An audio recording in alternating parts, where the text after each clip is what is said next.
Good afternoon, everybody. I'm Dave Robbins with Endtime Ministries. I do thank you for joining me on this edition of the Endtime Show. And Revelation 13 provides a snapshot of Satan's effort to establish his physical kingdom on the earth in the end time. Think about it. It describes a world government. It describes a world religion.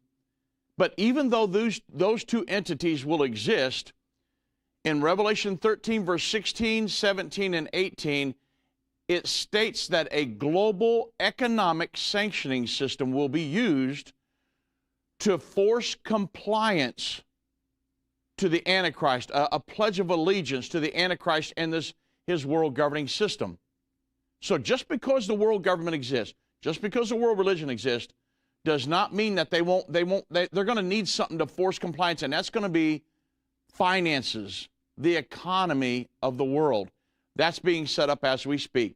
So the globalists will have control of the economy.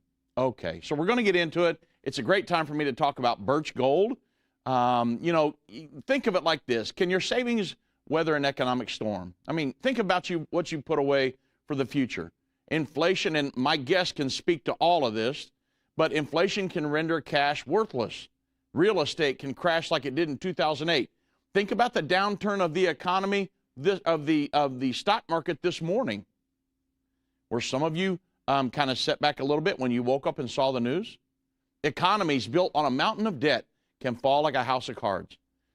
There are a few physical assets that you can invest in that can stand the test of time.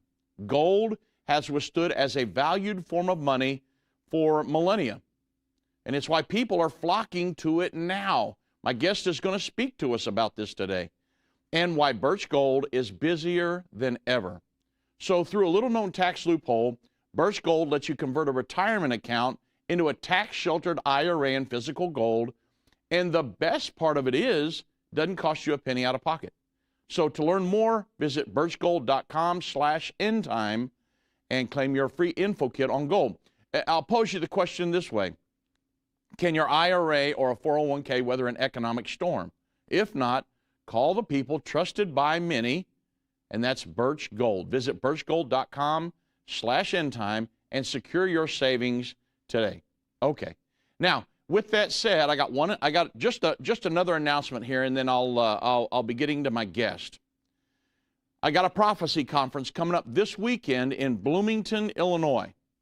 I know many of you are planning on coming there, and then next weekend it's going to be Carrollton, Kentucky. This weekend will be at the Apostolic Pentecostal Church, 2810 Tractor Lane, Bloomington, Illinois.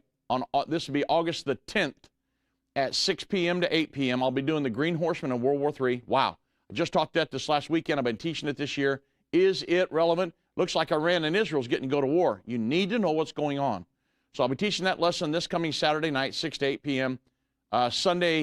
Sunday, August 11th, from 4 to 6 p.m., I'll be teaching Breaking Prophecy News, and we'll be having a Q&A segment. So, man, you certainly don't want to miss that. A lot of very, very important news. And, of course, the Q&A segment is always a good time. So we'll see you guys in Bloomington, Illinois this next weekend. Okay. So the Antichrist is only going to rule for 3.5 years. Think about this. And so he's not going to have much time to establish a world government. He's going to eventually usurp authority over an already fully functioning global governing entity, and he's going to the efforts to establish this system have been going on for decades. The World Economic Forum's Great Reset, the United Nations Sustainable Development Goals, we're going to be talking about these today. Build Back Better, the Council for Inclusive Capitalism, ESG reporting, and many others, in one way or another, are trying to push socialistic or economic control around the world. Many see the United States and our capitalist ideologies standing in the way of a true socialistic world government. Hence the efforts to implement socialism in America, and this is a must, so we cannot impede their evil plans. Which is why I invited my guest to join us today, because Kevin Freeman is considered one of the world's leading experts on the issues of economic warfare and financial terrorism. Now, I say those statements, and some of you, your eyes glaze over. Economic warfare, what are we talking about? Well, he's going to be defining that for us today. And so he's consulted for and briefed members of both the U.S. House and Senate, and present and past, the CIA, DIA, FBI, SEC, Homeland Security, the Justice Department, as well as local and state law enforcement. His research has been presented in critical DOD studies on economic warfare, Iran, and weapons of mass destruction, presented to the Secretary of Defense and Undersecretary of Defense, the Intelligence. He's also a contributing editor to Tactics and Preparedness magazine. And Kevin's also a co-founder of the NSIC Institute, host of the Economic War Room with Kevin Freeman on the Blaze TV. And I go there and read his stuff all the time, watch his videos. It's very, very informative. He's host of the Pirate Money Radio. Just wrote a new book, Pirate Money, and that's on American Family Radio. He's speaker of the Cherokee community of North Texas, which I think is awesome. He's a senior fellow at the Center for Security Policy, former trustee of Oklahoma Wesleyan University, and a member of the advisory board of First Liberty Institute. Now, folks, I didn't even go through all of it. I left some of it out. This guy's done everything. And his first book on economic warfare's Secret Weapon became a New York Times bestseller. Second book, Game Plan, became an Amazon bestseller. He also wrote a book, According to Plan. And you've got to read this book if you've never read it, about the overthrow, the socialistic overthrow of America, what these some of the elitists are trying to do. And now he's got a new book called Pirate Money. He's going to be explaining that today. So with that said, man, I'm so happy to have my good friend Kevin Freeman back on with me today. Thank you for joining me, and welcome to the Endtime show today, Kev. Thank you, Dave. It's good to be with you. Yeah, God bless you. And so you know from previous conversations, Kevin, that I'm Endtime Ministry, so we come from everything from a biblical prophetic perspective.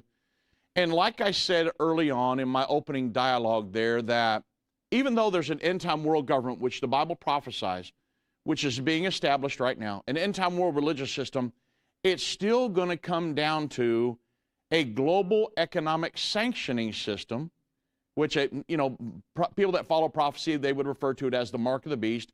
It's going to be a global economic sanctioning system that will be used to force people into compliance with the edicts of the Antichrist. So, but I know that all of my friends that invest in the stock market, because I finally got a hold of you and we're here together, I know that they would just be off with my head if I didn't ask you about what's going on in the world today. So before we get to the goal that I have for this interview, I can't have a world-renowned economist on the show and not mention what's going on in the global markets today. So the stock sell-off, the Fox News reported that because of an economic slowdown which leads to recession. Now, this is Fox News. The housing markets are in deep trouble. The consumer looks to be tapped out. Friday's very weak jobs report. Warren Buffett sold about half of his stake in Apple. The war talk going on between Iran and Israel. Stock markets are just very volatile. Politics and the election and tax hikes on corporations and the potential repeal of the Trump tax cuts. Breitbart reported, and I'm telling you all I know about this, and then I'm going to let you have the floor because I'm not an expert in this. But Breitbart reported that they were spooked in a party by a looming recession under the policies of Joe Biden and Kamala Harris in the United States. And the Japanese stock market panicked today. Many of them did, suffered its worst single-day sell-off in history, losing even more points than it did on Black Monday back in October of 1987, and other global markets. And then one of the things we'll be talking about here in a minute is that the AP reported that the latest piece of data on the U.S. economy is to come in weaker than expected, and it all raised fear that the Federal Reserve, this is one of the things I'm going to focus on, has pressed the brakes on the U.S. economy. Well, what gives them the power to do that? And it says by too much for too long through high interest rates in hopes of stifling the inflation. So with that said, Kevin Freeman, Any thoughts on the market's downturn today from a true economist perspective? Well, do you want the simple explanation or the complex explanation? I want the complex one. All right, let's start with the simple one just so we get it out there. Mm-hmm. It was a risk-off day. Mm-hmm. Everything, oil, Bitcoin, gold, you name it, anything people had taken risk in, they sold it. If they got margin calls, they sold even their safer assets, the things that they need to cover the margin calls. It was a steep loss. It's something people have not been accustomed to, not since COVID and the early days. And it is something that happens in the stock market frequently. Now, that's the simple explanation, and there's truth in that. Mm-hmm. The Japanese stock market in particular, there's something known as the carry trade, where it's basically risk on, and they deal with the differential between Japanese and U.S. interest rates and things like that. Bottom line is people sold off everything today. Now, the complex answer is the one that General Flynn and I talked about last week. He was here in Dallas. I brought him out to Liberty Hawk, interviewed him for my show, spent multiple hours with him, Lara Logan, and a few others. Yeah. And the complex answer is he believes that the chatter is there for an October surprise. The October surprise will be economic. It will not be designed to hurt the Biden-Harris administration. It will not be designed to help the Trump team. It will be designed to upend the United States economy. He believes it will be ushered in by the BRICS nations. The beginning of it will be a press release that we in the BRICS nations are formally no longer accepting dollars for trade, or we're limiting any acceptance of dollars for trade. The intention of that will be to usher in central bank digital currency, with or without Kamala Harris, before Trump could get in office. It doesn't matter to them. They want to usher it in. They want to panic people, and they want to panic people so sufficiently that they will accept the terms of service with a central bank digital currency, which I think is where you wanted to head in conversation. Yeah, we're going to get there. So if because Donald Trump has come out and said, if I get in office, no central bank digital currencies, would he, as the president of the United States, have the power to stop that if the Federal Reserve rolls it out?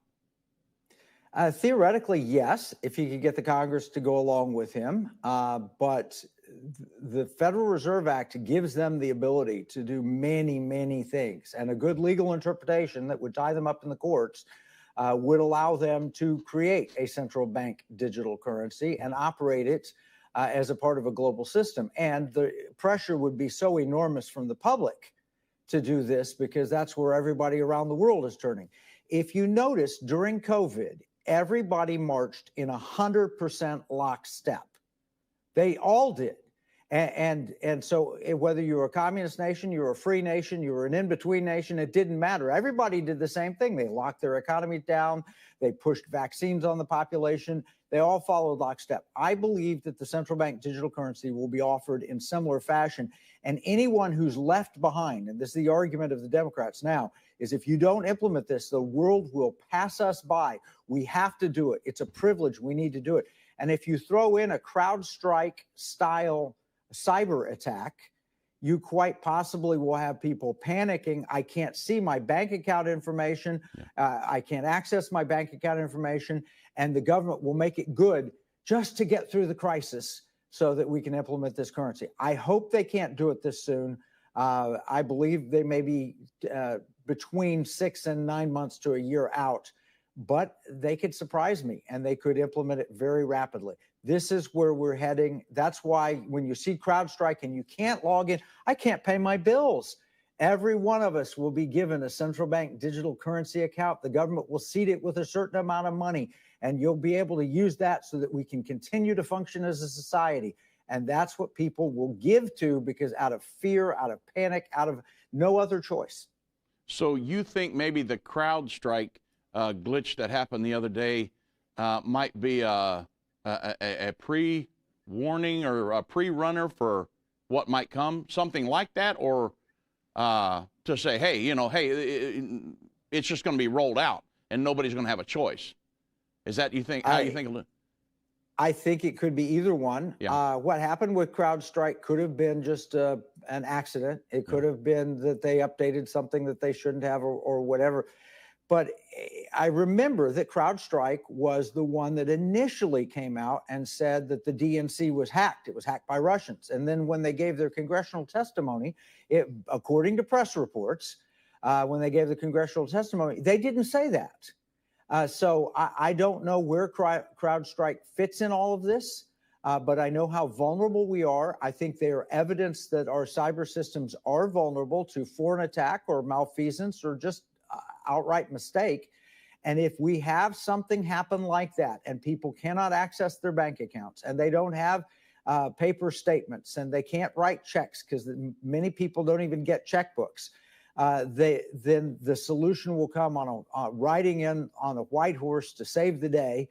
And I think it's entirely possible that there is a cyber event that happens beforehand, and central bank digital currency is secure. It's a secure way to pay, and so forth. So I do think that's I would not take anything off the table of what the demonic far left will use to get us into central bank digital currencies. What about the states that have passed laws against it, like Florida, Ron DeSantis, and I think Governor Nome and them up in South Dakota and some different states?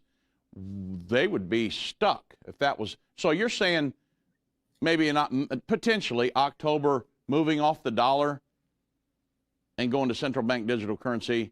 I mean, some people are talking about that. It'd be a process, but if in October the surprise was that the Brazil, Russia, India, China, South Africa, and the 28 other nations chose to stop accepting dollars for payment, then it would usher in. It'd be a process. It'd take up to a year to implement. And at first it would be new and exciting, just like the COVID vaccine was, and for the privileged few, and see if you can be among the first. But eventually it becomes an enslavement. Shekels become shackles, so to speak. Wow. Well, we're going to get deep off into this today. So, I know our time is just going to scream by here. So Bible prophecy.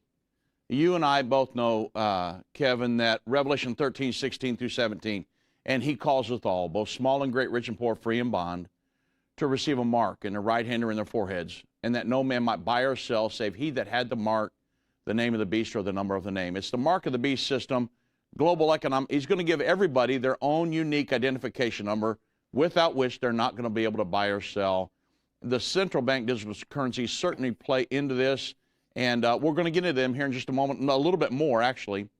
But my goal for this interview would be to look at it from a big picture and of the global economic system that's being established, to show how this prophecy is in the process of coming to pass and how it's being developed to enslave the population. Especially, I've told people for months and months now, the central bank digital currency is the #1 thing I'm seeing that pointing us towards that system. Because all of the central banks around the world and the Bank for International Settlements and everything, they're all pushing for this. However, and there's also the entity working with the United Nations called the Better Than Cash Alliance. And they work with governments and different entities around the world to move those governments all away from cash or the shekel or the euro or whatever onto a fully digital platform. That's what they're trying to do. The central banks globally, again, the Bank for International Settlements, global digital IDs. So is there anything we can do financially to help us navigate some of the waters ahead? Just from your perspective, knowing what you know about the potential for central bank digital currencies and things like that. Because if we were to move away from cash, and I know that I heard Dave Ramsey and some different people, that's impossible. We're never going to go away from cash. But I think there are a lot of people that are trying to make that happen. Is there anything potentially we could do to help us navigate some of those waters if that did happen in October, let's say? Well, and I don't know that it will happen in October, but that's just what General Flynn shared. I just want to share I'm in contact today with Flashpoint, Cindy Jacobs, Jenna Ellis, Dinesh D'Souza, and Dr. Ben Carson, all focused on the same issue, all concerned about the same issue. What can we do individually? Well, I wrote a book, Pirate Money, to answer what we can do. It is making gold and silver transactional at the state level. You asked the question, if a state has banned the use of central bank digital currency, what will they do? Well, if the federal government says the only way you get your state funds, you have to pay your taxes, and the only way you get your state funds is you open a central bank digital currency account, they're going to open an account. Money talks, and the states will comply. Now, unless they have an alternative, and there's only one alternative under the United States Constitution, it's gold and silver coins. Article 1, Section 10 says a state can make nothing other than gold and silver coins legal tender in the state, which means they can make gold and silver coins legal tender. I would recommend for individuals, you should have some gold. I know you're sponsored by Birch Gold. I'm not endorsing them. I'm not saying they're good, bad, or indifferent, but they are a source for gold, and you have an arrangement with them. And gold is important. Silver is important as well. I'm certain that they make silver available. You should have some in physical form. You might have some of your financial accounts there. Ultimately, our goal is to make it transactional and make it money at the state level, to where when you buy gold, you can go spend it. You don't have to take it to a gold dealer or a pawn shop or anything else. But people should hold cash and spend cash, use cash, force people to use cash. When you see a reverse ATM that takes your cash and spits out a debit card, realize that's trying to suck you in. Instead, there have been successes in European nations where they went cashless and the people revolted. They demanded that cash be used. We need to stand up together and use our voices. I use the analogy of the little ships at Dunkirk that saved the British Empire. We need to do something like that, similar in the economic realm, and start, when you go out to eat, use cash wherever you can. Get cash out and keep some cash. If they make cash useless, meaning electronic, and you can't access it, hey, I've got paper cash and we can continue our economy that way. So I would do that. Now, I think inflation ultimately will make the US dollar worth less than it is today. I didn't say worthless overall, but we have $35 trillion in debt. So you don't want to put everything you own in cash, but cash has looked pretty good with today's stock market tumble. It will look very good if there's a cyber event where you can't access your accounts and you could go and pay for your meal with cash. So I'd have some cash, I'd have some gold, I'd have some silver. We need to do the things that are diversified. Cash, divide your portion among 7 or 8, as it says in Ecclesiastes. You don't know which one's going to come back to you. I wouldn't avoid the stock market entirely. I wouldn't, I wrote a whole book, Game Plan, talking about how do you plan for your financial needs. I don't give financial advice on shows like this. That's not financial advice. That's just in general, how would one respond to something like this. But I did write a book, Game Plan, and if you sat down with your financial advisor, it walks you through the steps, knowing your situation. How far are you from retirement? How many kids do you have? Are they going to college? What are you going to need money for? Do you have illness or not? These are things I could never know about your viewers, but there are things that you have to take into account before proper advice can be provided. Yeah. Not necessarily looking for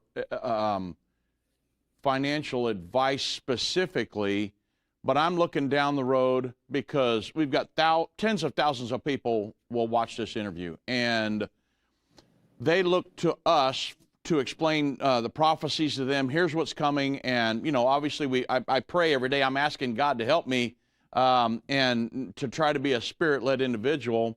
However, the Bible does talk a lot about money.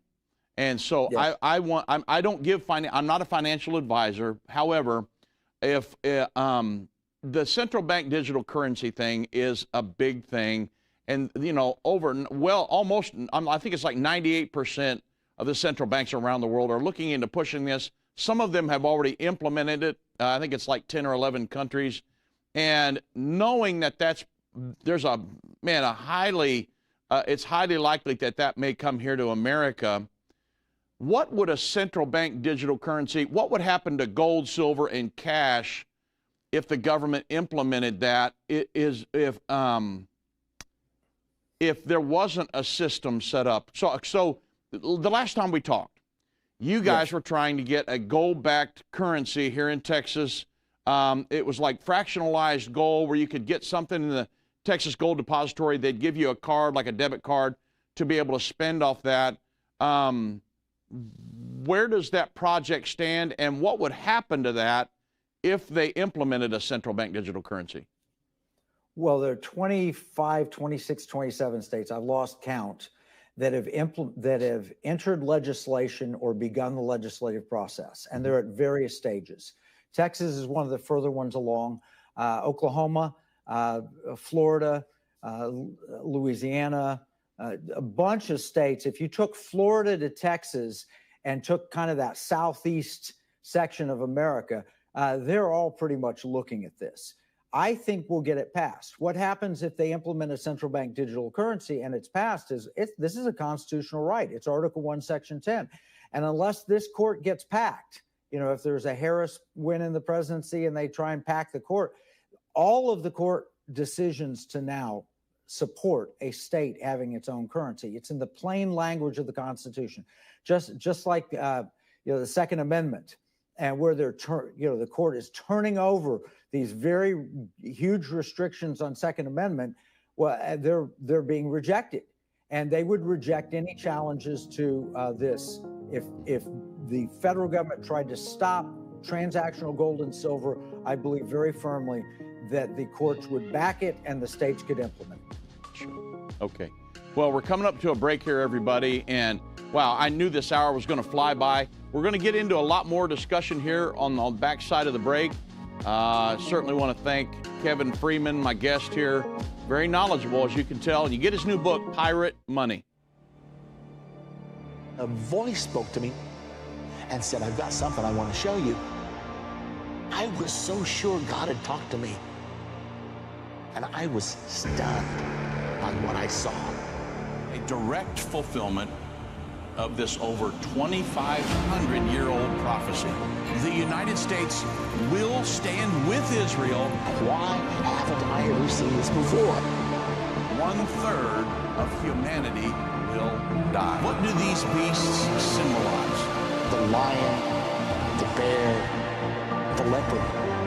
The combined beast from Revelation 13 represents the end-time government of the Antichrist.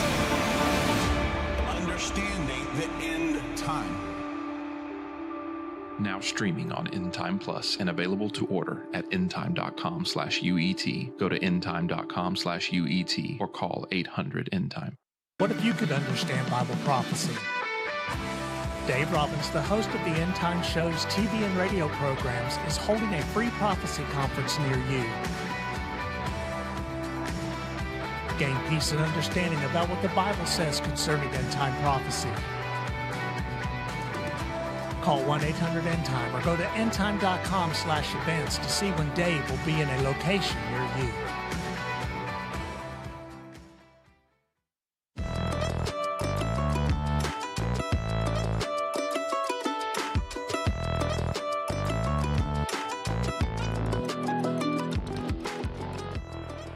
Welcome back, everybody, and I'm here joined with my good friend Kevin Freeman of the Economic War Room, and he just wrote a book, Pirate Money, and you can pick that up on Amazon, and I mean, go to Economic War Room. There's many places to buy it. Look it up online, Pirate Money. You certainly will want to pick up that book.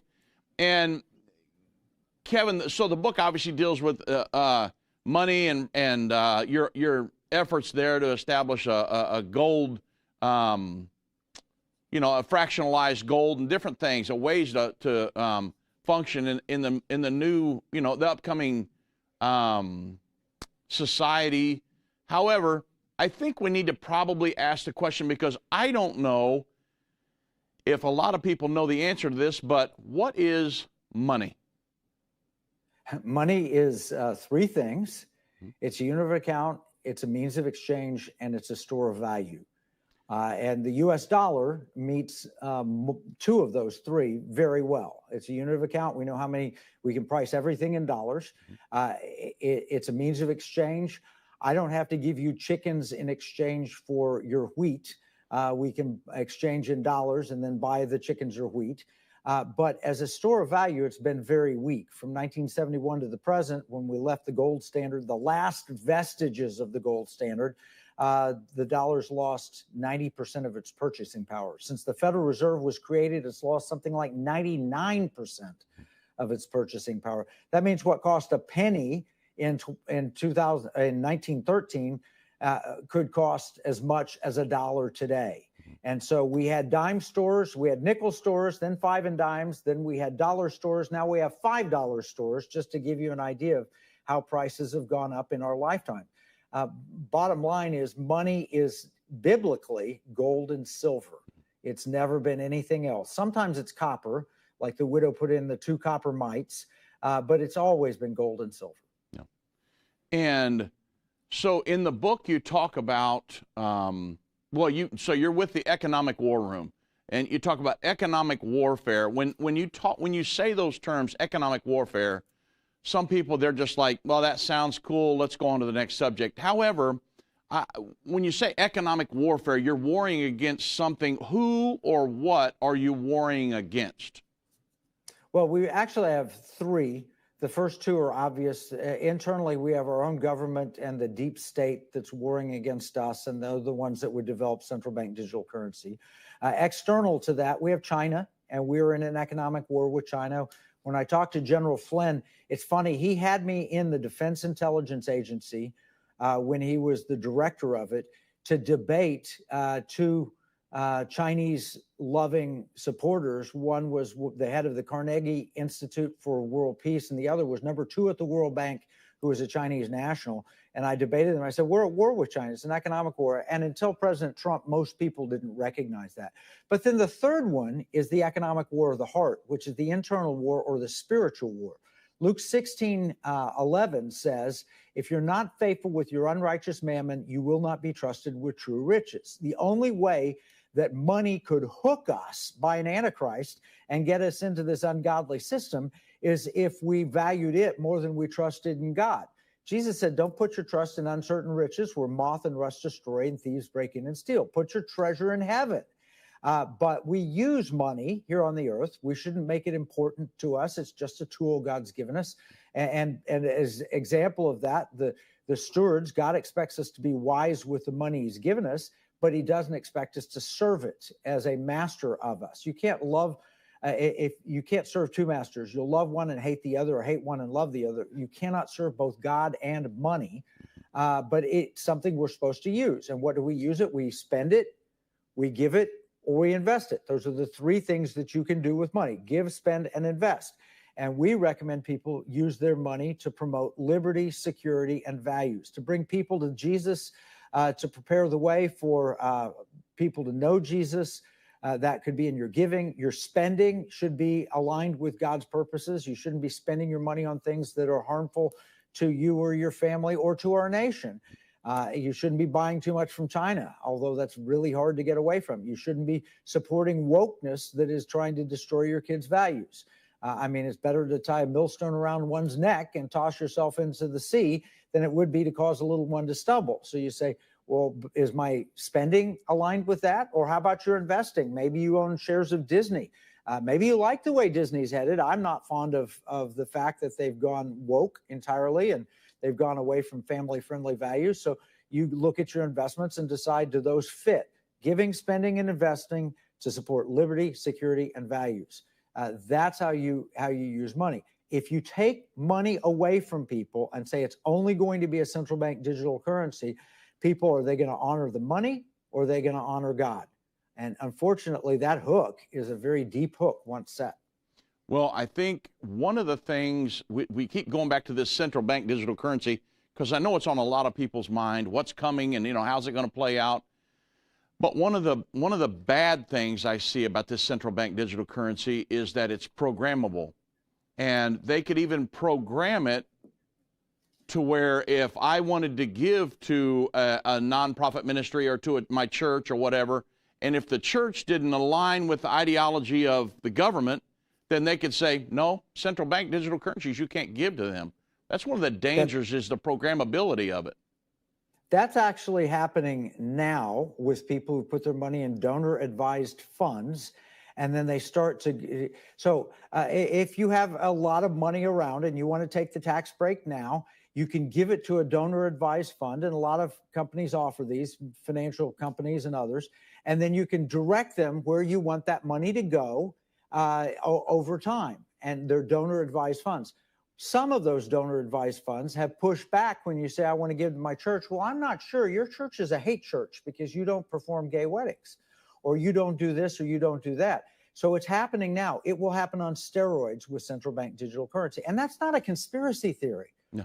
Everything I'm telling you are things that they themselves have told us, whether it's Executive Order 14067 by President Biden that ordered the study of central bank digital currencies, or it is the Bank for International Settlements where August Carstens says absolute control. I mean, it says it so strongly. Well, why would you do this? Absolute control, and we'll have the technology to back it up. Or then you can flip to the International Monetary Fund or the World Economic Forum, both of which said, oh, it's exciting. This money's going to be programmable. And then the real key one was the International I think it's the World Economic Forum, where they're interviewing Edward Prasad, I think, as a professor who says the only downside will be that all of these central banks, it might be a darker world because all of them will have different policies. So we will have to coordinate the policies so they all work together. And the International Monetary Fund is working on coordinating the policies. And an example he uses is we can stop you from buying things like ammunition or pornography or drugs. Whoa, wait, did he just say ammunition in the same vein as pornography and drugs? He did. And in fact, that's what their intention is. They can control your spending. If you don't have a high enough social credit score, you will not be able to consume anything. If you have a good social credit score, but you've driven too many miles, you won't be able to buy gasoline. They'll force you to an electric car and a charged electric car. In the end, you'll own nothing and you'll be happy. That's the goal of the World Economic Forum by the year 2030.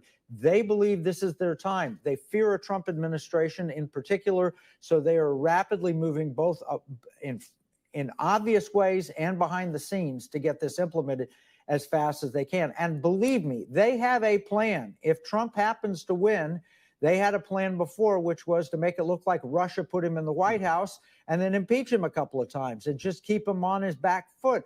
And, you know, whether you believe that COVID came out naturally or whether it was released from a lab or whether it, however you believe it, COVID cut short his presidency. He was only able to do about 3 years, and the fourth year was taken away. Yeah, I think that that a lot of people are wondering if this is a big if the central bank digital currency was implemented in October, the October surprise. I've heard many October surprises. The central bank digital currency, a war, all kinds of things. But if it was implemented in October, if Trump were to get elected, because I know I've heard Iran talk about preempting a Trump administration, and I mean, because a lot of people are wondering, will he get back in? If they were to implement this thing, the central bank digital currencies in October, President Trump, he would have to have control of Congress to say, okay, they implemented it in October, but we're doing away with it. Now, that is a possibility, correct? That is a possibility. I think that I'm not certain that they can fully get it implemented in October. I think you're right that there are many potential October surprises, but there's something called a fire sale. And a global fire sale would be all of the crises at one time with one intended purpose. So you could have a move on Taiwan. You could have terror cells igniting in the United States. And by the way, I don't know if you noticed this, but last weekend when Maduro was announced, or last week when Maduro was announced that he had won re-election, which is obviously not true in Venezuela, in Aurora, Colorado, there was a gathering that took over the downtown, kicked the police out, and essentially celebrated Maduro's victory. Now, I've met a lot of wonderful Venezuelan people who've come to America to escape Maduro. Whether they've come here legally or even crossed the border, they don't like him. They wanted to get away. How could they have hundreds gathering in a mob setting in Aurora, Colorado, celebrating his victory if that's not a sleeper cell that's been planted in America. So a global fire cell could include terrorist activity. It could include a move on Taiwan. It could include a direct confrontation of Israel by Iran, through whatever means. It could include an escalation in Ukraine. It could include a cyber attack. It could include so many things happening all at once, along with a financial crisis. Yeah, man, I can almost see that happening. I don't want it to happen, but I can. They're pulling out all the stops to keep President Trump from getting back in, and to the point where you saw what happened, obviously, in Pennsylvania, and horrific situation, but but God. I'm not saying it's God's will. I want what God's will is, whatever that is, whether it, but I just, I can see. When you read those prophecies, though, about the blood on the right ear and on the thumb. I heard about those. They're prophecy, and it's also how God consecrated people in the Old Testament, and his shoes pop off. You just got to wonder. I mean, it just looks like, but then they scrub it literally from Google and the internet. And you have the FBI director denying in Congress whether it was actually a bullet that struck him. And you type in Google search results to get assassination attempt President TRU, and it comes with Truman. And I did it myself. That's not that's nothing made up. That's real. This is right now the most manipulative. They've scrubbed Vice President Harris from her border czar duties, which were commonly known. They're manipulating information because they cannot stand the idea of another Trump administration. And even if they have one, I guarantee you they have a plan B to throttle it. This is right now requiring a miracle from God, and I believe it was a miracle of God that he turned his head and it grazed his ear. Absolutely. Well, we're coming up to our final break here, everybody. And wow, I mean, just a wonderful conversation. I knew the hour was going to fly by. When we get back from the break, we're going to talk about the socialistic overthrow of the world. And we're going to get into the globalist movements, wealth transfers, the petrodollar, and moving off of a gold standard. What happened to America when that happened, and much more. They that understand what is taking place will instruct many. Except a man is born again, he can't enter or see the kingdom of God. I don't care what label you've been given or what label you've given yourself. You are essential. You still matter. This is a journey, and when we get to the other side of that, that's where our prize is. That's where our reward is.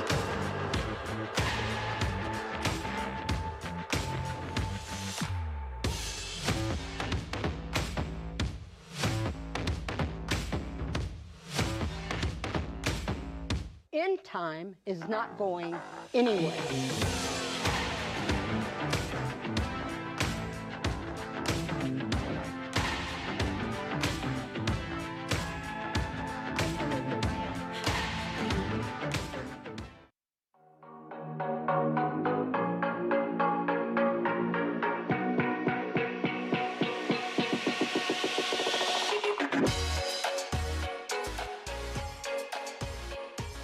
Okay, everybody. Now, we've talked about this for years, about the Federal Reserve, and we've explained to you what it is, but I have one of the world's leading, in my opinion, economists.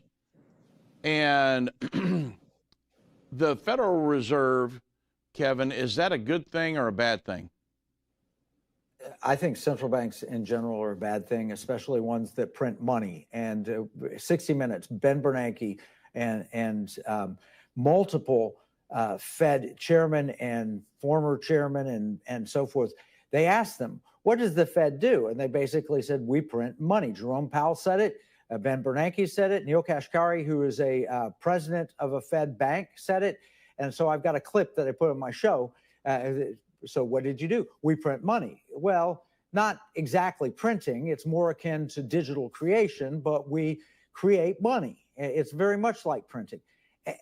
All they're doing, and from the time they've been created till now, they have destroyed the value of the United States dollar. It used to be 0.7734 troy ounces of fine silver. Well, an ounce of silver, can be as high as $30. I don't know what it is exactly today, but I guarantee you the value of 0.7734 troy ounces of fine silver is much higher than the value of one paper dollar. Yeah. When we talked before in your book, According to Plan, and a lot of different things, we talk about the socialistic overthrow of the world. I believe I can prove scripturally the end time world government will be a socialistic, communistic entity. And one of the major planks of socialism is wealth redistribution, or using controlling the economy, which the Federal Reserve does. The Constitution actually gives our Congress the ability to control the economy, a group of elected officials. But you mentioned it before, the Federal Reserve Act. It gave the Federal Reserve the ability to control our economy here. But one of the ways I think that they are enslaving us is by making us owe so much debt. So just so everybody knows what's going on here, because I think most of this stuff is just blowing by. People are just trying to work and support their family and raise their kids. But who do we owe this unbelievable amount of debt to? Well, first let me say how much it is at an individual level people can get their heads around. Every man, woman, child, every human being, every person in a nursing home, when you add all up the entire population of the United States, our portion of the debt is about $104,000 per person. Per person. It's an enormous amount of money. And who's it owed to? Well, it's owed to the Social Security recipients because they own a lot of that debt. So we can't get out of paying them. It's owed to foreign governments. It's owed to Wall Street. It's owed to foreign investors, and it's owed to American investors. And these people think they hold the safest instrument on planet Earth. And so these are real debts that we've made a promise to pay, and we should not renege on that promise. But to pay it off right now today, we'd have to take $104,000 from every person alive, whether you're a baby in the hospital just born, or you're a person in the nursing home. Every single person owes $104,000. It's an impossible number. It's nothing that we could. It is above the entire annual economic output of the country. It would bankrupt us to pay it back. But that's how much we owe, and it's a very real debt. Who did we borrow the money from? Borrowed it from ourselves, American people. So you've got money and you put it in the bank, and the bank buys treasury bonds. So your bank savings are tied to treasury bills or treasury bonds. Your stock market investments are tied to treasury bills or treasury bonds. When you put money with a broker dealer, we borrowed it from our foreign nations. Ultimately, we've borrowed it from our children and our grandchildren. That's where it's really, truly borrowed, because at someday that bill will come due. And when it comes due, they're going to take it out of them in the form of taxes. So the role the Federal Reserve plays here, we went off the gold standard under Nixon, which just to bring our audience in on this, explain going off the gold standard. What happened there? It's a great story. We're going to go back before Nixon. In 1913, when the Federal Reserve Act was passed, every dollar that they produced had to be backed 40% by gold or silver. In 1933, Franklin Delano Roosevelt ended gold convertibility for individuals and confiscated any gold held by individuals. He paid them $20 an ounce, and then a year later he marked it up to $35 an ounce, something like that. And it stayed there to where you couldn't take your dollar bills in and get gold from 1933 on. And then in 1971, Richard Nixon ended gold convertibility for even foreign governments. Charles de Gaulle had thought that we were spending too much money on Vietnam. He worried about the US dollar and its potential for inflation and how it would hurt the value of the dollar. And so he decided to ask for his gold back and showed up in New York with a destroyer, a naval destroyer. and asked for his gold. And that at that point, August 1971, Richard Nixon said, temporarily, we're going to close the window and foreign governments will no longer be allowed to exchange their dollars for gold. But it's just temporary. We'll open it up shortly. It's been 53 years now since he did that, exactly 53 years when he ended gold convertibility. And as a result, the dollar's lost 90% of its purchasing power from 1971 to the present.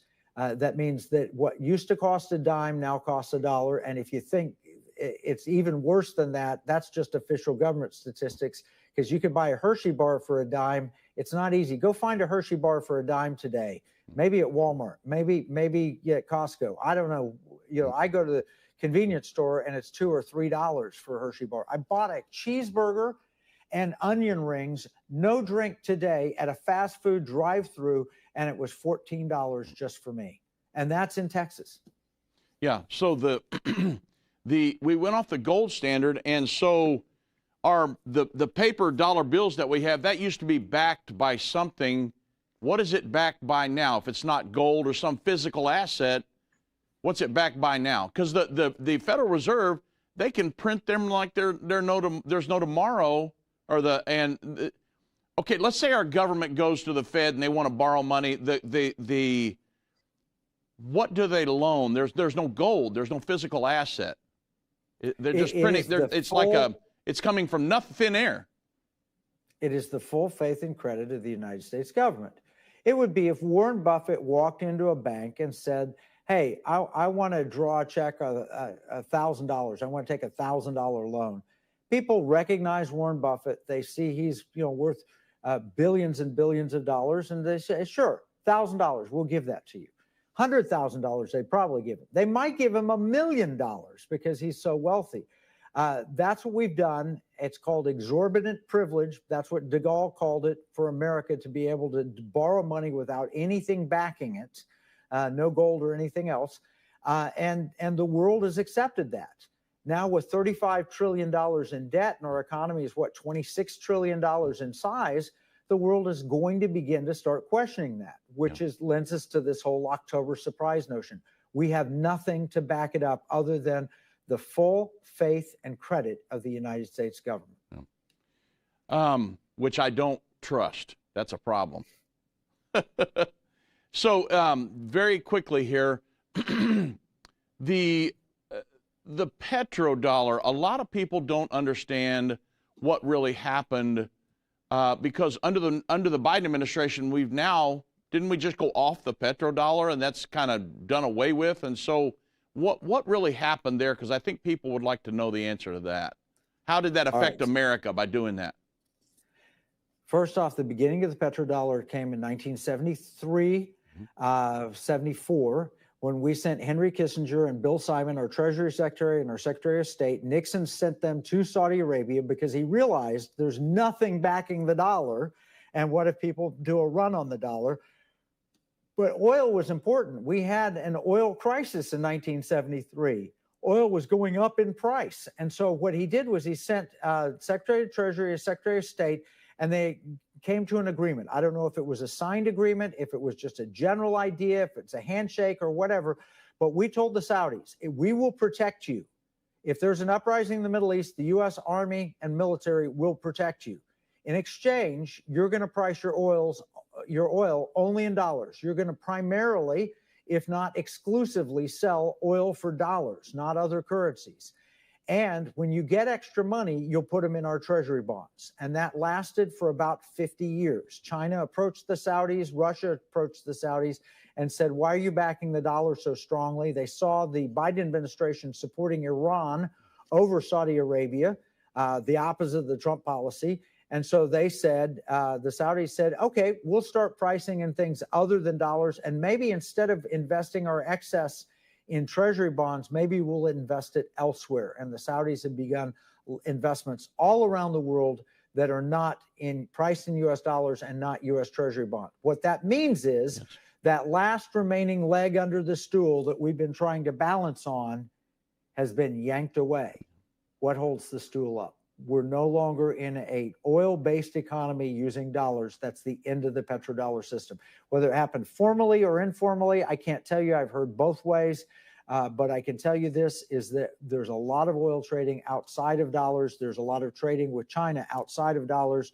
The need to own U.S. dollars is at a lower than normal point. People still trust it. We're still skating along. Maybe like Wile E. Coyote having run off the cliff, not realizing there's only air beneath. But we've lost that last prop under the dollar. The BRICS. So you've got the Bank for International Settlements, the central banks around the world controlling the economies.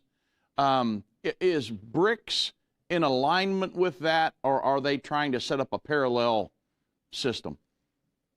Well, they are setting up a parallel system, and yes, BIS is in alignment with them. We used to control the entire monetary system, the World Bank, the International Monetary Fund, the SWIFT transaction system, Bank for International Settlements. That is no longer the case. China has outsized influence. We let them into the club, and they're exerting influence in the club. You have, as General Flynn said, if you add all the nations that have applied for membership in the BRICS together, you have more than half the world's economy, and you have 80% of the world's population. Yeah. So bottom line is, it is unlikely that we could play a game of chicken with BRICS by ourselves. Yeah. Man, I knew our time would come and go so quick. I do certainly appreciate your time, Kevin. I got about 60 seconds left. Tell everybody where they can get your book, where they can find you, and because everybody, I would highly recommend you guys go to the Economic War Room and follow Kevin, buy his books, because, man, they've really helped me a lot. Certainly would recommend that. So tell us where we can find you, Kev. Probably the most important thing you could do is go to economicwarroom.com and click Get the Battle Plans. If you sign up there and give us just your email and very simple information, we don't spam, we don't, you'll get an email or two a week that tells you what's on our program, on the television program, what's on the Pirate Money Radio that week. You'll have a link to where you can watch and listen outside the paywall. economicwarroom.com and click sign up to get the battle plans. Okay, very good. Kevin, I thank you for your time today. Man, what a great interview, and you're so knowledgeable, and I follow you guys all the time. I'm at your website all the time, so thank you for joining me today. I look forward to doing it again in the future, and everybody will see you tomorrow right here on the Endtime Show. God bless.